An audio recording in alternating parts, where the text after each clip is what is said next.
Hello again, ladies and gentlemen. Zack Attack is here with my WWE Raw review for tonight, Monday, June 29th, 2015, from the Verizon Center in Washington, D.C. Well, I thought Raw last week was just okay. I think tonight's Raw, bit of an improvement. There was a couple decent action on Raw tonight, including another great match in the U.S. Open Challenge. Fun six-man tag, couple fun things. Yeah, but on one tonight, we head towards Battleground. Decent little thing. So, yeah, decent little war tonight. Especially heading towards the 4th of July holiday. But as you saw from the headline, my subtitle, it's all about the Authority yet again. The newly united Authority back together. As Seth Rollins tries to hide behind him, to get behind him, to get ready for Brock Lesnar at Battleground. We saw the reunited Authority take down Lesnar last week. Of course, that's why we didn't see Lesnar tonight. Not just because of that attack, but also because Lesnar's getting ready to go to Japan for, of course, the Beast in the East special that's set to take place this Saturday, the 4th. We shall begin with Seth Rollins feeling happy and very jubilant that he took down Lesnar with the help of the Authority. And everyone was there. King and both J&J security, including, yes, the injured Jamie Noble, who, of course, had 3 broken ribs last week after Lesnar took his ass down. I think he was still there. I'll give Noble all the credit for at least withstanding his pain to be on one night. Hell, even Seth acknowledged that. But Seth was kissing ass. Giving the Authority gifts. If there's one way to appease the Authority to make them still stay on your side, it's to kiss their ass and give them gifts. It felt like an episode of Oprah. Instead of Oprah's favorite things, it was like Seth's favorite things. And they were all being given to the Authority members. We had Apple Watches given out to the Authority members. We had a trip to Hawaii for Kane in a Cadillac SLX, XLS, whatever it's called. I bet you Cadillac and Apple got more airtime and more plugging in this one segment alone on Raw than the plugging for the network has for the last couple weeks. There was more cheap plugging for Apple and Cadillac in that one segment than there has been in an entire month for the WWE Network. That's amazing. And about as much cheap plugging for the Terminator movie. They all got more cheap plugs in the network tonight. I think WWE finally gets it. Don't cheap plug their product. Cheap plug everybody else's products. Cheap plug Apple. Cheap plug Cadillac. Cheap plug Terminator. There's more cheap plugging than Triple H's cheap plugging. More cheap plugging than Mick Foley's cheap pops. So that was our first segment. Seth kissing ass and giving the Authority gifts to stay on his side. And of course, rallying with Kane as they prepare for their main event this evening against Roman Reigns and Dean Ambrose in a tag team affair, which was named earlier in the evening by an Ontario time, Snow DQ. So before we get to that, we gotta get to the first match. And our first match is Big Show against Mark Henry. Do we have to see these guys wrestle again? There's one thing I don't like about WWE sometimes. You see the same fucking matches 1,000 times. There's some matches you see 1,000 times that never get old. Like, for example, Sasha Banks and Charlotte. No matter how many times you see that, you never get old of it. You never get sick of it. Especially when I went to that NXT house show a few weeks ago in Cleveland when those two wrestled an excellent women's match. And there was a Divas match tonight that wasn't that bad. And of course, my NXT house show review is on this channel.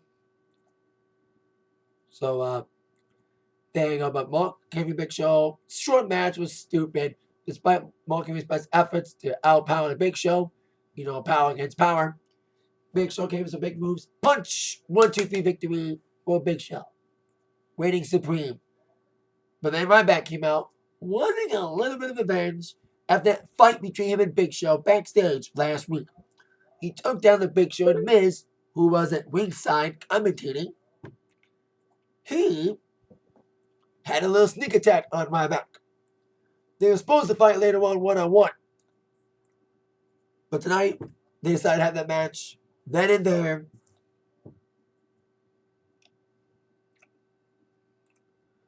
So there you go. Now, I said this last week, I'll say it again. We had this triple threat match that's being named for,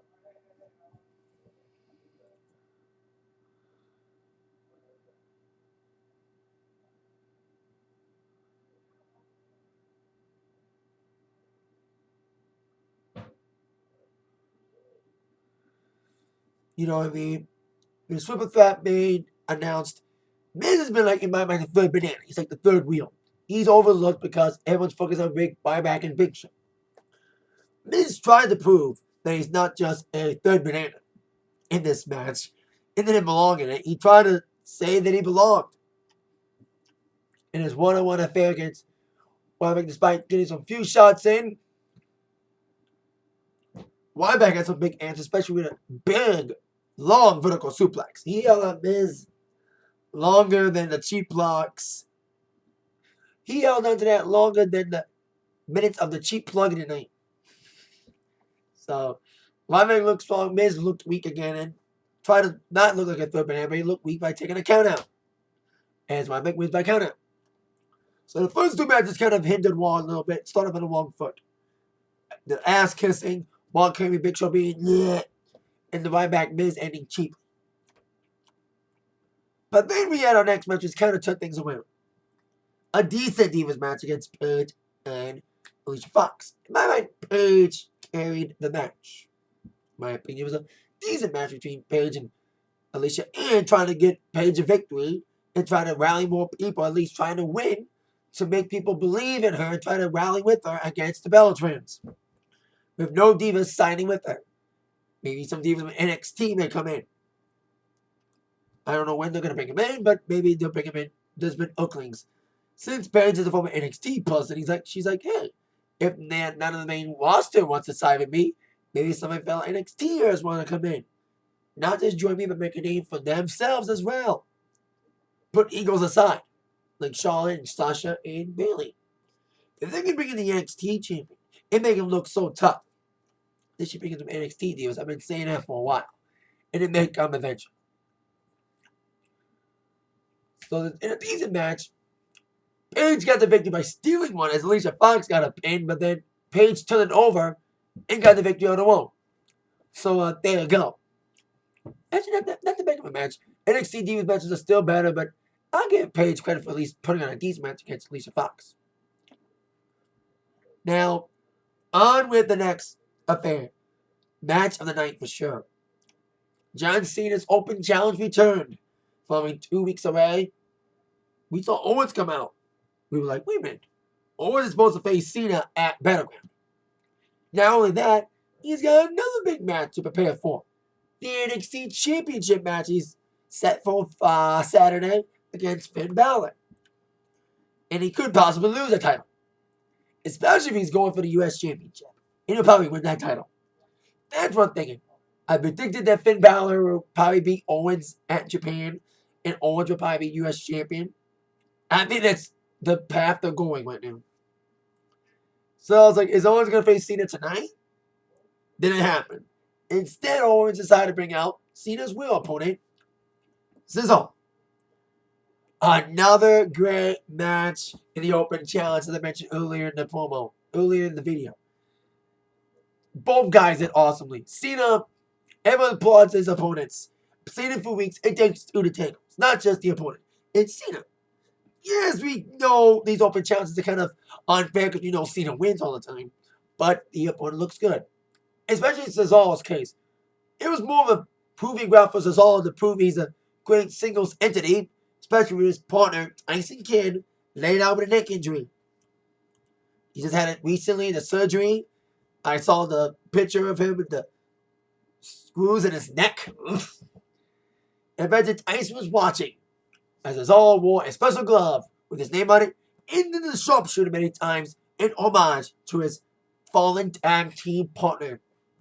And both guys did awesome. Like Cena did that awesome movie he did at Owens, like the 360 thing that he did at the But the Money in the Bank, it was a fun match. Both guys bought it. Cesaro made Cena look good, and so did Cena made Cesaro look good. Even the ending, which was kind of a screwy ending, kind of ruined it, but it didn't ruin it that bad. It enhanced Owens' situation with Cena. Because Owens wants to see no one beat Cena for the title but him. Had the great back and forth match, was a great spots, great action. Cesaro did the swing a few times, even had to neutralize him. But no matter what you do, Cena kicks out at 2. And then Cesaro even had a sharpshooter on multiple times. He had it on one time, and it looked like Cena was like close to tapping.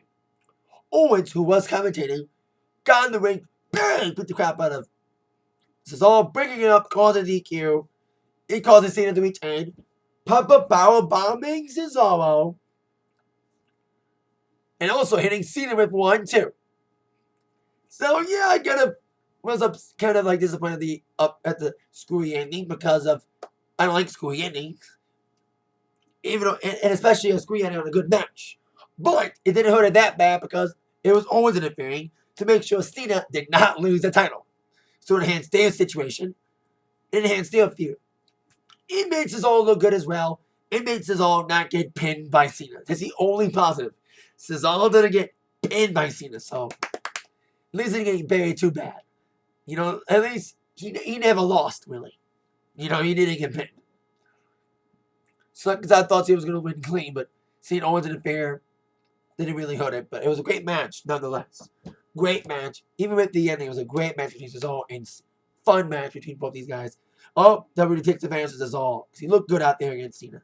And now, like I said, with his partner out for probably a year, they need to finally take advantage of Cesaro's potential. Not fuck it up like they have to so many other people. Fucking up their potential. Speaking of teams who need to get the potential back, Lucha Dragons, who had a good early one but now haven't done much, teamed up with the current tag team champions, who are finally living up to their potential. A little bit too late, but better late than never. The Primetime Players teaming up against the New Day, all 3 members. And Bo Dallas needs to be packaging bad. But I would see Bo Dallas as a new member of the New Day. I would love to see that. Bo Dallas is a full-on member of the New Day. No, I'm a positive. I would love to see that. That potential is good.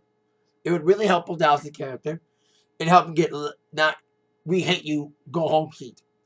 Because he knows New Day's got a lot of heat on him. So he gets as much heat as they. Dude, I would love to see that. I can see the t-shirt now. Believe in the New Day. Seriously, I would love to see that. Bo Dallas, New Day. I'd love to see that. There's a fun 6-man tag, especially coming right after the Cena Cesaro match. Good crowd participation during that match. Decent crowd in DC tonight. Here's a fun 6-man tag with the New Day taking over a little bit with the big power for the Big E. When the Lucha Dragons came flying in with their big flying moves, we didn't see the Sarita del Sol. I love that finish from Kalisto, the new Rey Mysterio. If they book him right, he could be the next big Mexican superhero. Like I said, in the reigns of a la Rey Mysterio. You know what I mean? So yeah, those guys, they have flying moves, and of course, the big power and strength of the doggy. Ow! Ooh, ooh, ooh. Can't do it that good. Of course, Titus O'Neil, the big deal. Despite Kofi's best efforts, he was the last one in. He got caught in there for a big power move. Got caught with a big sit-down power bomb for the victory for Titus O'Neil and the Lucha Dragons, and of course his partner, Darren Young. In a fun 8-man tag, to be fair. Especially coming after that Cena match in Cesaro. On to the next situation. Dolph Ziggler and Lana. Before I get to that, I want to my thoughts on the Dolph Ziggler contract situation. His contract is up with the WWE. Speaking of WWE and superstars, they fucked up. Didn't fuck with their potential. Didn't give him a proper chance. Dolph Ziggler was one of those superstars that WWE fucked up on and didn't live up to his potential. Didn't capitalize on his potential and fucked him over. Especially when he became world champion. That's like the one that even I was not the only one who felt Dolph got screwed out of that deal.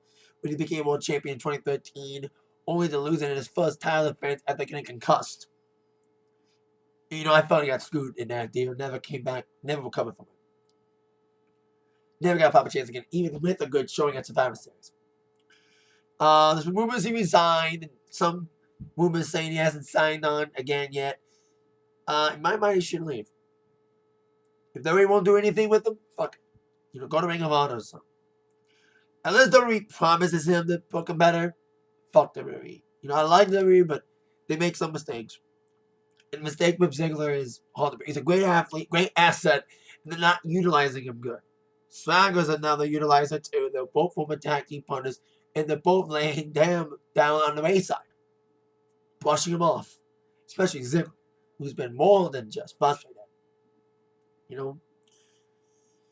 So we'll see Dolph's future, but I don't. If they promise him anything, it might be empty promises. But I think Dolph should leave.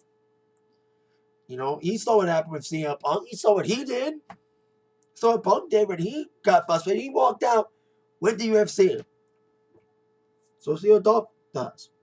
Till then, he's got this whole storyline with him and Lana.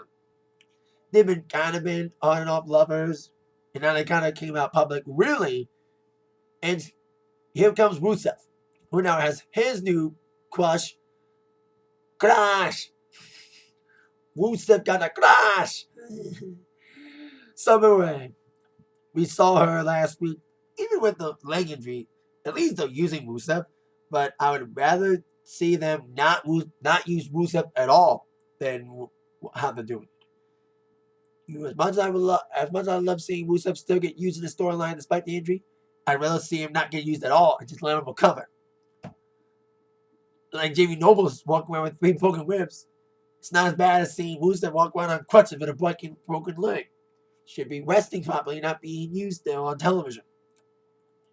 Even though it's still interesting and still trying to keep him fresh in the storyline, but still, they should let him rest, be rebooked properly, and come out with bigger heat and try to recover from 3 pay-per-view losses against Cena.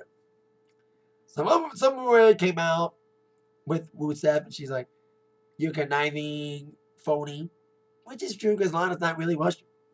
She has a fake Russian accent. And Ziggler called Rusev not a real man. Then Summer Rae, proving that she wears the pants, slapped the taste out of Lana's mouth. And Lana, who we've never seen get that physical, she hasn't wrestled a match. We may see that soon, as Lana lashed out and bang, started tearing up. Summer Rae took her down, and we had ourselves a cat fight, people. They were pointing each other, and after Ziggler tried to pull Lana off, Lana came right back at him. So we could see Lana's first wrestling match. She was at a performance center. So we could see Lana wrestle for the first time. Yeah, she got physical in matches like slapping people. But we haven't seen her really get physical, jump on somebody and jump on them and pull their hair out like she did in some way in that cat fight center. So we could see Lana in a wrestling match.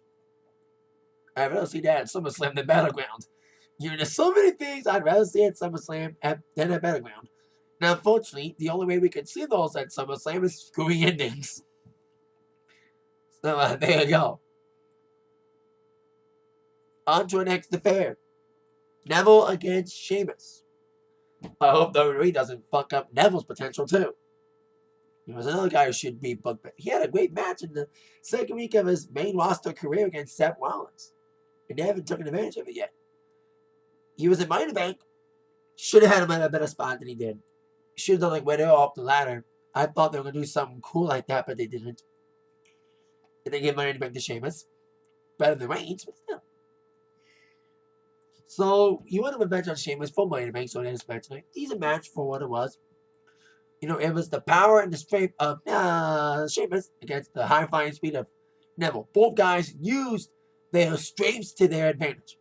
Sheamus with the power game, and of course, Neville at occasions with the flying game. The fast, high-powered, high-risk game with big high-flying moves, some big super kicks, some big insecurities kicks, and all that good stuff. The decent little match against him and Sheamus.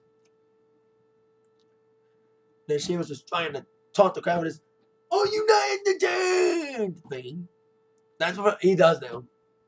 He's just counting. He's counting at the "you look stupid" chance. And Cedric Bull kick a couple times.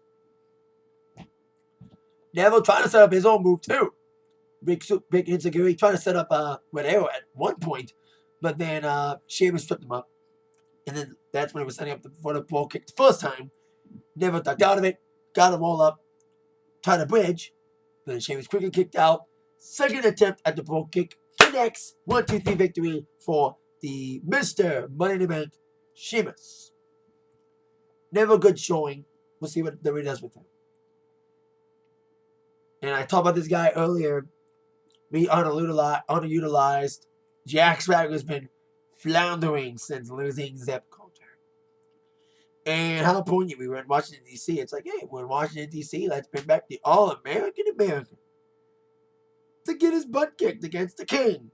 King Barrett. A little short squash. It was nice to see Swagger again. You know, another guy needs to get his potential back that WWE fucked up on. Maybe Swagger's fault because he got caught with Reed one time before he was supposed to fight Del Rio for the world titles, and that maybe messed up his situation because of being caught with marijuana, his arrest. Maybe that fucked up his potential, fucked up his momentum. But I thought he had a good thing going with the We the People thing with Zeb Coulter, and he was a great mouthpiece. Like Lana was a good mouthpiece for Rusev, especially when they had a feud about a year ago. Rusev and Swagger. Despite Swagger's best effort, even at an ankle lock at one point, he was one of many to get the bull hammer elbow from Barrett after losing to R-Truth. He is back on the winning ways with a victory over Jack Swagger. So there, another big victory for the King, especially in the home of democracy, capitalist democracy at its finest, Washington, D.C. Within the shadows of the White House.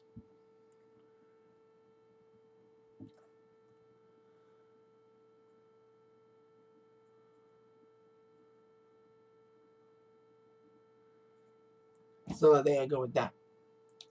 On to our main event. The tag team no DQ match, Reigns and Ambrose against Kane and Seth Rollins.